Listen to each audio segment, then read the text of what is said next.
do you offer? How do other surgeons get away with offering discount to repeat patients? So what that happens, Gemma, is what I mean.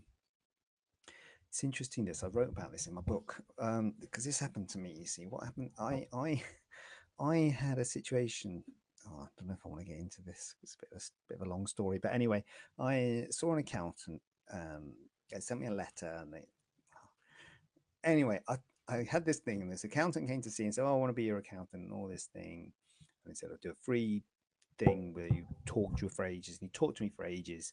He came out of the house. He wants to know about my life insurance. Oh God, all this stuff.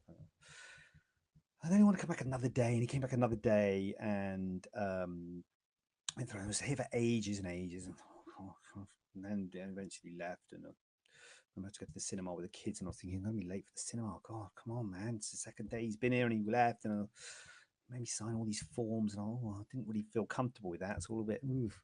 Anyway, then I thought about it. I thought, actually, you know what? I don't really want to be with this accountant. I thought, I'm not really happy with that. So I said, you know what? I don't want to do this. And then he sent me a bill for £700. And I'm like, what? He sent me a bill for 700? Why? He said it was a free check, And he said, well, that was the first consultation was a free one, and the second one was £700. I'm like, I didn't even want the second one. I couldn't get rid of you. I can't believe this. So I said, right, I'm going to go to the Institute of Accountants because I think that's bad practice. You can't charge someone £700, especially since I didn't know you were going to come back. I didn't want you to come back, and I didn't know you were going to charge me £700. You've got to tell people. Um, and then they say, well, he's not a member of the Institute of Chartered Accountants.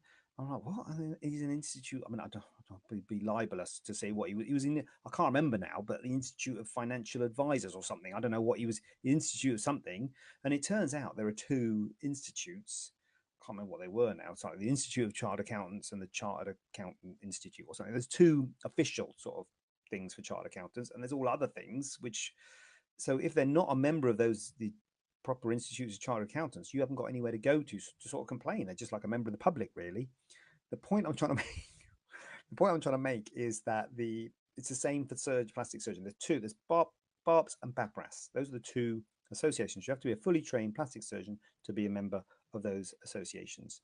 And there are a lot of people doing plastic surgery who are not fully trained plastic surgeons, who haven't got the FRCS plast, who can't be members of BARPS and BAPRAS, and they're doctors. I mean, they're doctors, but they aren't really bound to the same code of conduct that we have as members of BARPS and BAPRAS, and they're not held accountable. We have to present our figures every year to BARPS to show that we've not got lots of complications and that we're doing things within our scope of practice. Because if you're a surgeon in one area, you're not supposed to operate on other areas and things. So we're held accountable by that.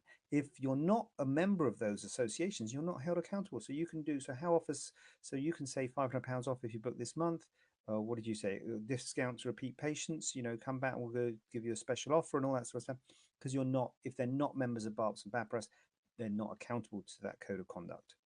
So they're just really accountable to the GM. They're still accountable to GMC if they're a doctor, but you'd have to do something. GMC is not quite as tight as the BARPS within terms of advertising and offers and things. And then obviously, other than that, if you they haven't got the same sort of. So, and similarly, if they did something you thought it was bad, you can't go to BARPS and BAPRAS because if they're not members of BARPS and BAPRAS, they can't do anything about it. So good, thank you for that. Good question.